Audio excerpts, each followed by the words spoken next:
Welcome into the Turn Fantasy Golf Podcast. My name is Andrew Putters, and this is going to be a little different than our normal show. I'll be bringing somebody on to interview. This is a guy that you've heard. If you've listened to our show in the past, you've heard a little commercial for him, GandyGolf, and you're going to get to meet him today. Former player, former caddy on tour, and now teaching instructor. So stay tuned. We're going to talk a little bit about the Sony Open. We're going to talk about his work history, who he's worked with, and who the guys, the interesting stories on tour, along with one tip here at the end that help you amateur golfers out. So stay tuned. This is the Turn Fantasy Golf Podcast.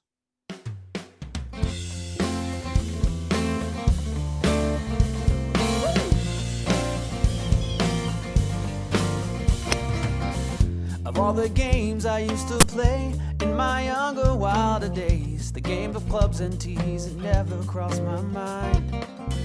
But after some discussion with my closest, dearest friends, I decided that I'd give it one good try. All right, everybody, this is the Turn Fantasy Golf Podcast, and like I said in the intro, we are with GandyGolf. Who is GandyGolf is what this episode is about, and this is my friend, longtime friend, Jason Gandy here with us today.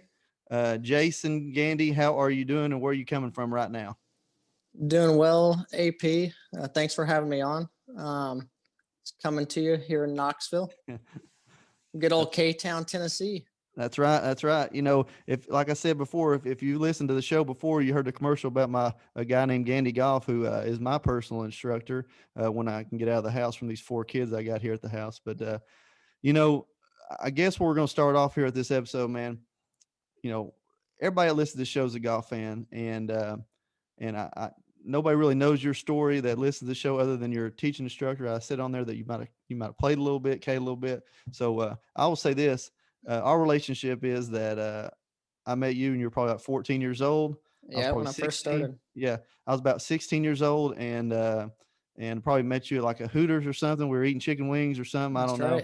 Yeah. So how you go from GandyGolf at 14 years old, living at Gettysview Country Club, playing golf to let's see, 20 years later now, golf instructor. So you can tell as much or as little bit about the stories you want, but yeah. So I was in 1998, which is a good year for us Tennessee fans. Moved to Knoxville, the year Tennessee won the national championship in football, and grew up playing baseball my whole life. We lived in Tampa before we moved here. My brother and I, we just played baseball all year round.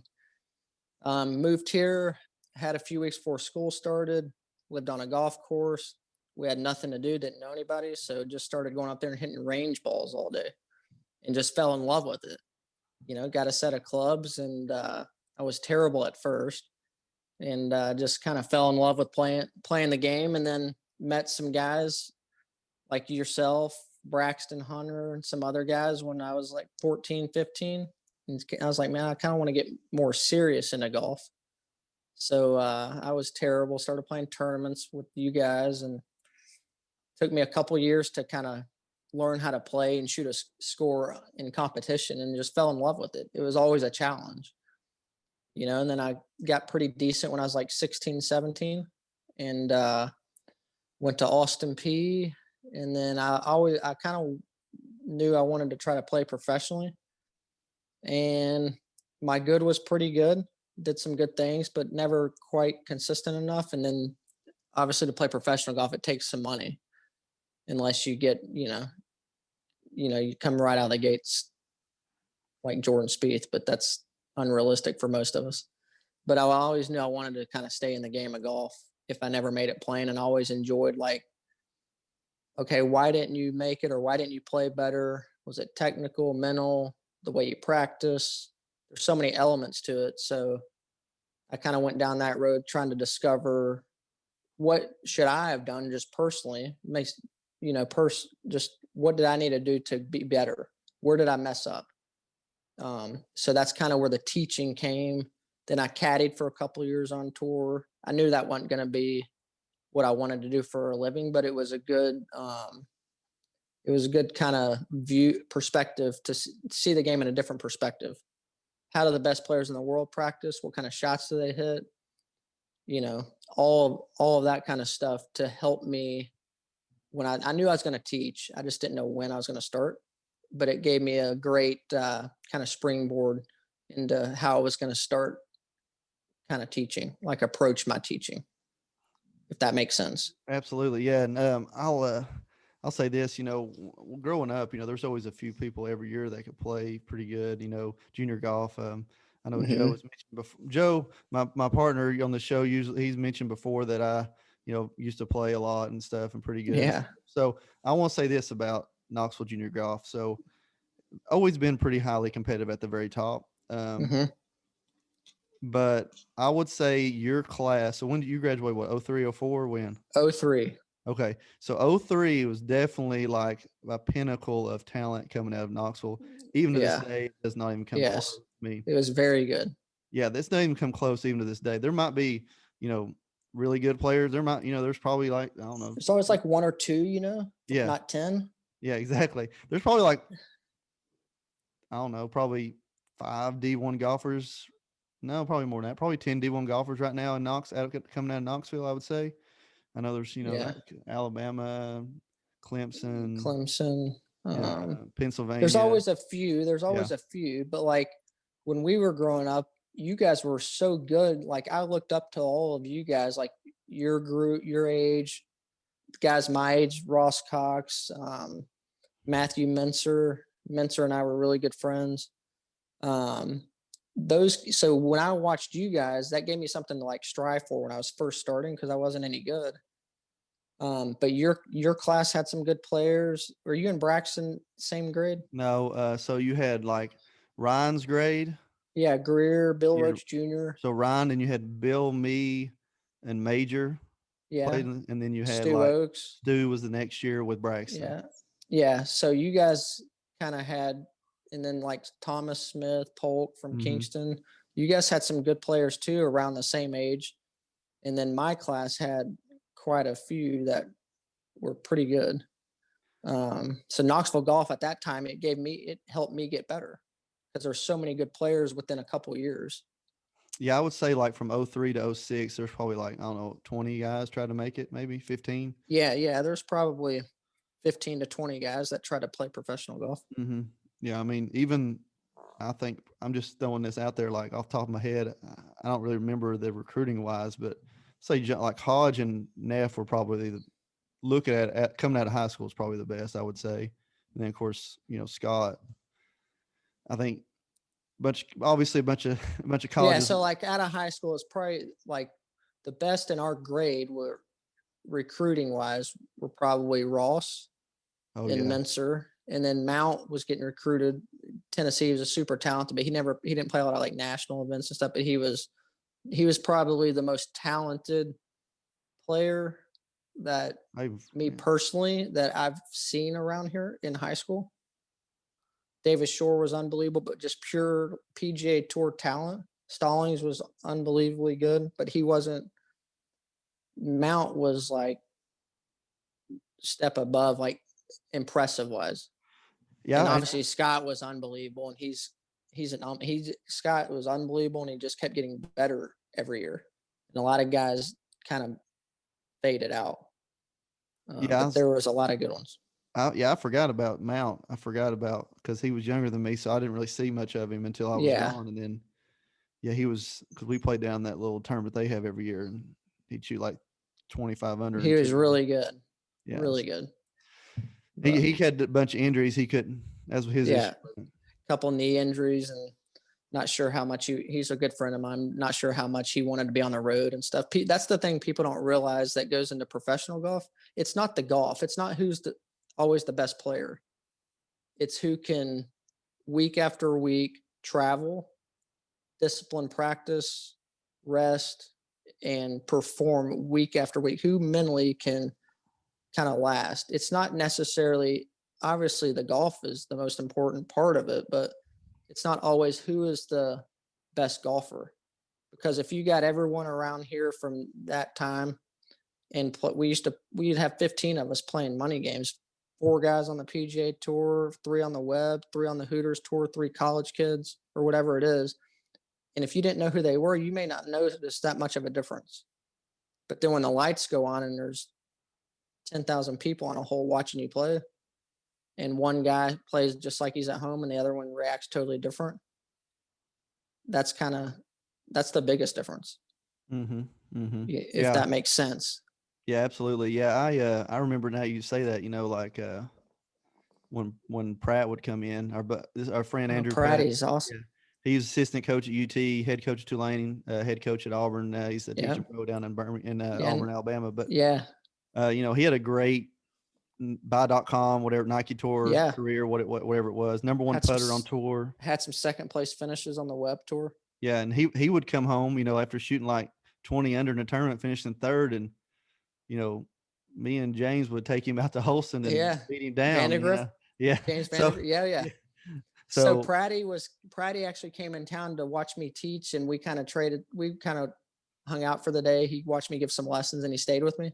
We were talking about you and James, and he would just go out to Holston and play a bunch of games, but we were talking about kind of how fine that line is. Yeah. Because he's seen a lot of the really good players too, like Duffner's down in Auburn. And there's just such a fine line that some make it and some don't. Yeah. But it's not that big of a difference. I've got a great story about that I'm going to tell to I hope to get Stallings on the show in the future. When I do, I'm going to tell him about it. Yeah, that'd be great. My buddy called me right when Scott turned pro and was like, hey, they got this fundraiser. A bunch of people are giving money. What do you think I should do? And this was the week after Pratty shot 76 in the final stage of Q School to miss the tour, right? Yeah. And I was like, nothing against was Scott. that when they could get was that like when it was 6-rounder? Mm-hmm. Yeah. That was when it was still the old system. Pratty took his wife out there. Yeah. The last round he shoots 76. All he had to do was shoot even par. Yeah. And he got his tour card. Shoots 76, goes back to the Nike Tour, plays half the year, quits golf. Yeah. That was right after I remember that. It was right after that. My buddy calls me and says, hey, I've got some money. I'm thinking about giving it to Scott to help him play. What do you think? And it had nothing to do with Scott. But I was like, I just seen over the last 18 months how good one of my real good friends has played on tour and did not make it. There's no way. There's no way. Luckily, that guy did not listen to me and still gave money to Scott's cause. But so Scott's last 2 years of college, he just started getting better, and he wasn't scared, and he's had an unbelievable career. Absolutely, it's been awesome to see, So you're kind of put your sticks away. Let's get back on track here. Kind of put your sticks away, playing now, and so you're mid to late 20s, I guess. Yeah, you're in your late 20s, and one of your buddies is trying to make it on tour, and he gives you a call and says, "Hey." Yeah, so I just turned 30, and I went to first stage of Q School and missed it by a shot, and I'd played for like 2 years off and on. Like I'd play 2 or 3 tournaments and go work for a month. Played 2 or 3. It was off and on, and I couldn't really put it together, and I couldn't tap it in, to be quite honest with you. When under pressure, I didn't putt it very good at all, and I was kind of in that, what I need to do to kind of stay in the game of golf and make some money. So Wes Roach is a good friend of mine who's on the PGA Tour. He shot me a text after a tournament. He's like, hey, why don't you just come out and caddy some? This would be in the 2015, starting 2016 Torrey Pines. Make some money, go back to playing, where if we play good, you make enough money, you can actually play full time instead of off and on like you have the last 3 or 4 years. And so I started caddying for him in 2016. First week was Torrey Pines. And did the whole year with him. And then he lost his card, and I did a few months on the web.com tour, but I knew caddying wasn't for me then, and you can't make any money on the web.com tour. So, and we weren't doing great on the web tour. Had some good weeks on the PGA Tour, but not enough. And then I was going to start teaching full time in 2017, and KJ Choi's agent called me. He was like, hey man, I know you're going to start teaching, but you have any interest in coming out for 2 weeks to caddy for Y.E. Yang? And I was like, this is on a Sunday night. I just gotten back from New York. I'd actually gone up there and caddied for a buddy, Kent Bull, who was playing the British Open the following week. He was like, come caddy, look at my game, kind of see where it's at before I go to the British. I was like, all right. So I went up there.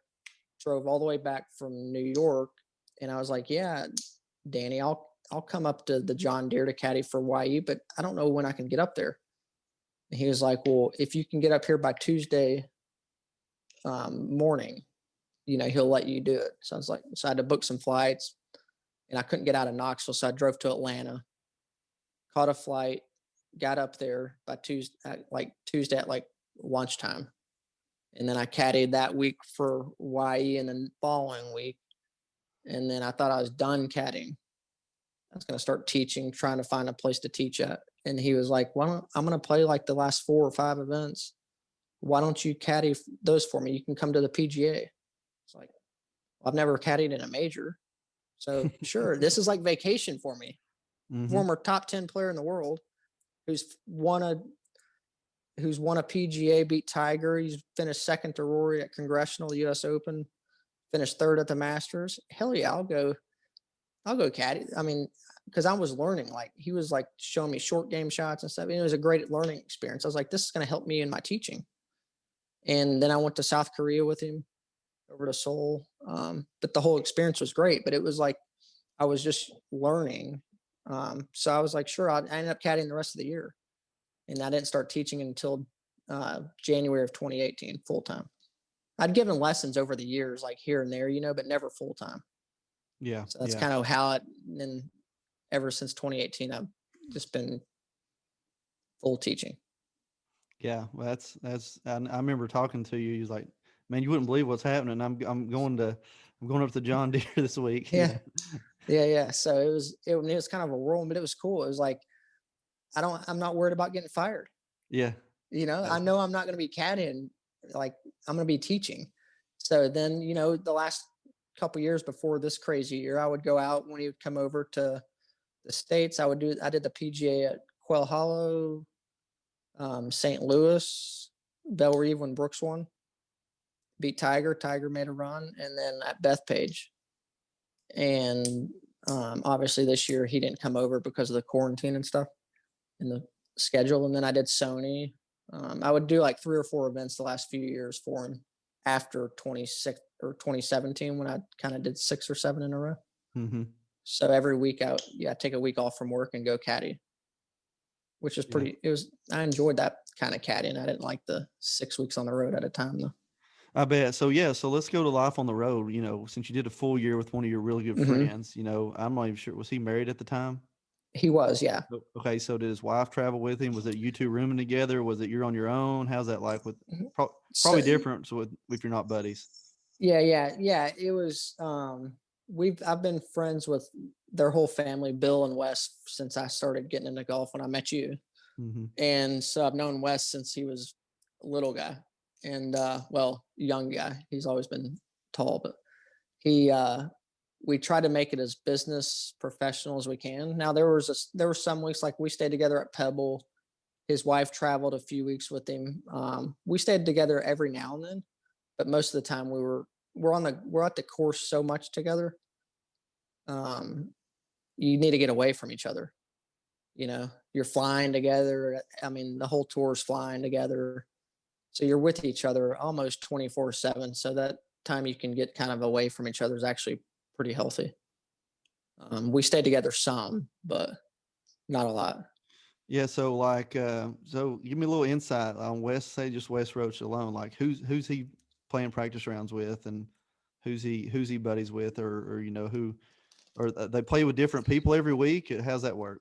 Yeah. So like most guys, some of it depends on like your travel schedule, how you played the week before. You're changing flights all the time. You're booking 2 flights at a time most of the time through PGA Tour travel. They'll cancel one for you Friday night or something. Luckily you don't have to worry about paying change fees and stuff. But so it all depends on your travel. But a lot of times, if you kind of are on the same schedule somewhat, he would play a lot with like Harold Varner, Patton Kazire, Andrew Loop would play some with them. Brian Harmon, some of those Sea Island guys, played some practice rounds on the West Coast with Lucas Glover, because a lot of these guys have the same agents and are friends from like Patton and Harold and them from junior golf. you know, a lot of these guys have known each other for quite a while. That's So good. they would play money games like every Tuesday. Yeah. Tuesdays to get out Tuesdays. Tuesdays to get Yeah. out there and get it. Wednesdays Yeah. the pro am. 10% Tuesdays. So they'd play for, I don't know, however much they would. And if Yeah. Wes had a good day, I may eat good that night. Yeah. Yeah, actually you probably didn't know this. I caddied in a PJ Tour event back in the day. See Did you work? Who for? whenever they used to give the top two guys that finished first and second, maybe even third, first and second in the section Oh, nice. got into Down in CG. Memphis? Yeah. Yeah. And Hickey won the section. Oh, nice. Bill And Hickey. yeah, I think Hickey might have been runner up and Kip won it, Kip Henley. So Yeah. and it was actually the same week as the Ira Templeton. So we went and played in Ira Templeton together and then drove from Chattanooga up to Memphis. And actually Kip, I think, won the Ira Templeton, shot like 19 under, and then Shot went up to over in Memphis. He went and shot 81 in the open round at Memphis. That golf course is tough. And then 67, I think, the second round. But yeah, Nice. That's good playing. It's long. It's tough. Yeah. Wes, the only time I've caddied there, Wes played good there that week. I think he like top 15 maybe. Yeah, if you hit the driver good, I mean, it's a good golf course. So, yeah, it's a very good. Yeah. That's cool. Yeah, that was a good experience. Played with Ted Purdy and Sabatini. Oh, Rory Sabatini. Sabatini hated everybody in the group but me because I was a junior golfer. He loved me. Yeah. He did not talk to anybody else. He's actually a pretty good guy, but he hated that a teaching professional was in the group with us. Trust me. But he loved. Sure. He talked to me the entire day. You know, he's wild on the course, man. He'll let it fly. Pures it. He's a great ball striker. Yeah, stripes it. So as you know, we're a fantasy show. So now that the PGA Tour is partnered with Draftkings, so now we got fantasy, and now the states are legalizing gambling. Fantasy is blowing up, and the golf actually, from a viewer standpoint, is blowing up without the usual aid of the Tiger effect. So number one that we want to ask is, do you think, or give us any insight, or are they out there kind of talking about, I would say talking about their fantasy, but I mean, do they know what's going on in that world? If they're in it, but do they know what's going on from a viewer's perspective? Oh yeah, they know what's going on. They see social media. They see, the majority of them gamble on sports. So they see DraftKings. They see their odds and head-to-head matchups. Maybe not all of them, but a lot of them do. Yeah. And they talk about it. It's entertaining to them. I think it's great for golf. It gets more people interested. They may not be interested in just golf at first, but they're interested in gambling and like betting with their buddies and head-to-head matchups and stuff. It gets kind of, they get into the door, like, so to speak, to see golf, maybe not for the golf, and then before you know it, they get more interested in golf. Then they're like, well, I'm going to go play some golf. And then they're hooked. So I think it's great for golf. Yeah. And most of the players do too. Okay, that's good. Are there, is there any, I don't want to say is there anybody out there against him, but I mean, I guess the social media thing is just hilarious to me when somebody says, you're killing me on my DraftKings lineup, you know, and then like say Pat and Kazire like fires back at him or somebody like that, that's funny to me. Yeah. And Max Homa's always commenting back to people. Yeah. Like that interaction is awesome. I think it's great for golf when the players do that. It just gets more people interested in the player and the game. Absolutely. So you said you caddy for Y Yang at Sony. So that's what we got coming up. And that's one of the reasons I wanted to have it on this week. So tell us a little bit about that course. Is it when I feel like that when you go, we talk about this a lot we're looking for any edge that we can think that somebody's distracted or having a good time or whatever. Is it being in Hawaii? Is it a vacation tournament or is it like a family vacation tournament more so than any other? What do you think? Well, no. Obviously Hawaii is nice, but they're playing for $1 million every week. These guys are grinding. Most of them, if they're competing, they're out there grinding. like ready to play. You know, once the bell goes off, that's why they're on the PGA Tour. They can focus and, you know, try to play the best golf they can. They're not distracted by who am I playing with, who's in the field, where's the beach at? They don't care. You know, they're there to do, it's their job. But yeah, after they're away from the golf course, they may have a little vacation time and do some fun things. But, you know, once they're at the golf course, it's pure business. Right. Yeah. I'm always looking for the guy that's single, that's hitting balls all the time, not spending time with any family. That's the ones I think have more of an edge. I don't know. Yeah.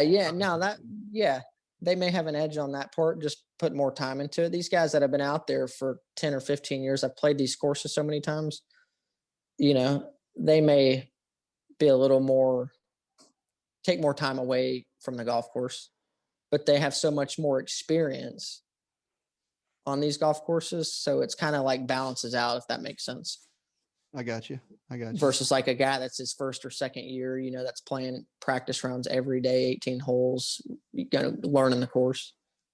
I got you. So Sony Open, what about the course? What kind of game does it help? Does it help a bomber? A guy hits his irons, you know?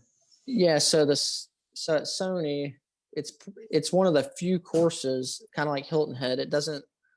There's like, say Bethpage, for example, there's only 10 guys there that could win. You have to bomb it. But Sony, anybody in the field can win the golf tournament, you know, because it doesn't really separate.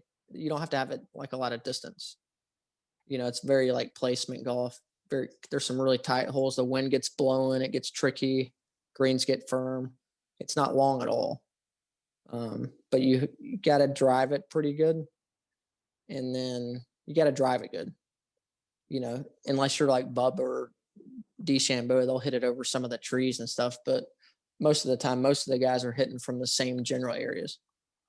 It's kind of an old school. It's a fun golf course. They need more like that on tour, really. Yeah, so this might be a week where you'd be looking at like, say, a Webb Simpson or even maybe a Brian Gay or an old timer. Yes, right? Brian Gay's played really good there.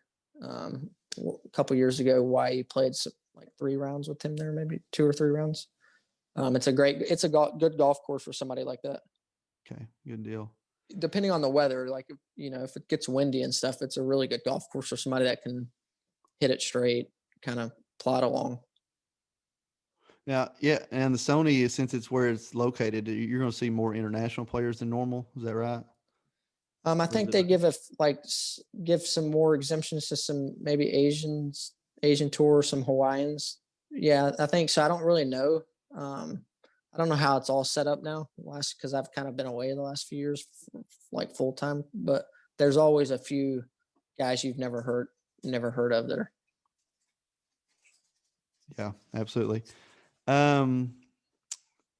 So do you want to go into any at all, like who you're working with these days, or you know, or you know, being on tour, has that helped you with some relationships on some guys putting your name out there, or you know, because at first I know you're working with scrubs like me, you know, and then no, you're not a scrub, you're a player. You need to start playing more.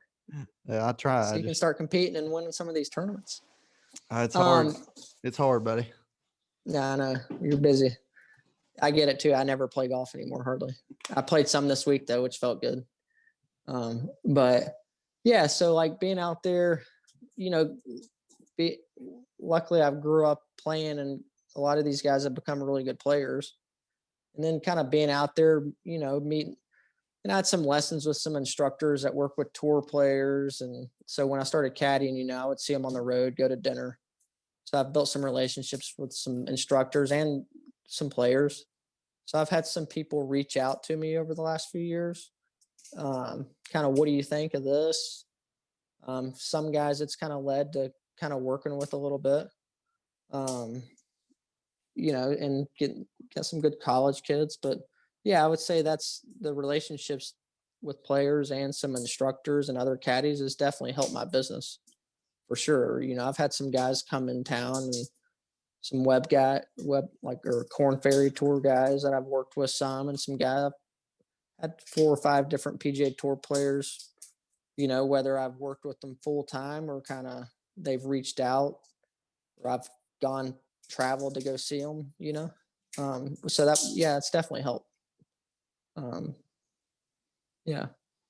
Yeah, I've been out to Jason's place to get a lesson, and I'll tell you, folks, he's got all the tools you need to get your game right. Whether you're in town or not, you can find him on the internet. And so, going on out the door, give me one thing that, like, you see, because I would say that most of our guys that are listening to the show are amateur golfers. So what's one tip you can get out there for most AMs that they struggle with that they can help their? I'm not saying we're going to lower them 8 to 10 shots per round or nothing like the infomercial, but give me one thing that can help out AMs.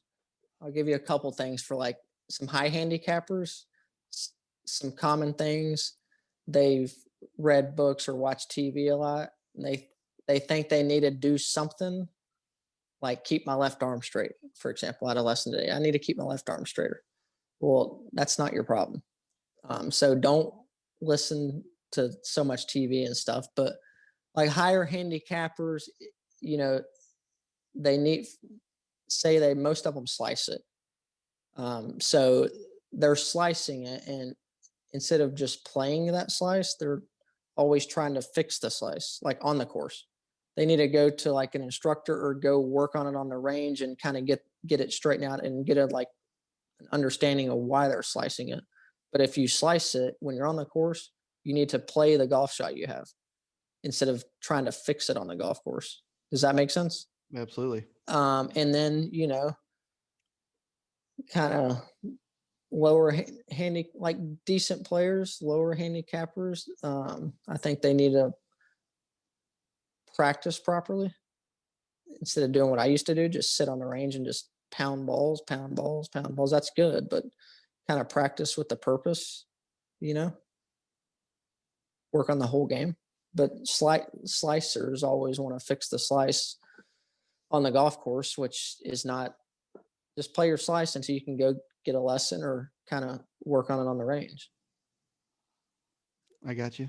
Well, I know that's not very I don't know if that'll help anybody, but if you hook it and you're going to play your hook and then go on the range and straighten it out. And then next time you play, hopefully you're not hooking it as bad, but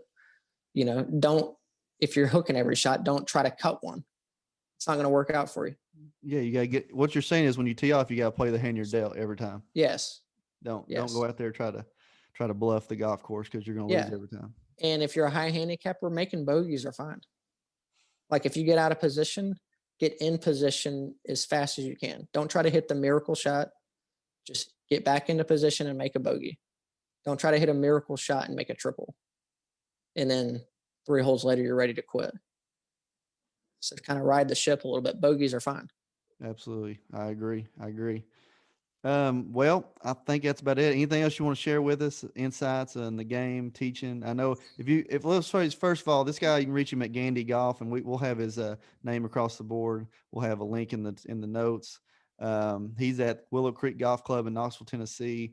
If you're not in Knoxville, Tennessee, you want to reach out on the internet. He's got all the tools necessary to give you a lesson in person or online. Jason, man, I appreciate you coming on. Appreciate you coming on. Great friend here, GandyGolf. I got nothing else to say, but if you like you hear. Yeah, thank you for having me, AP.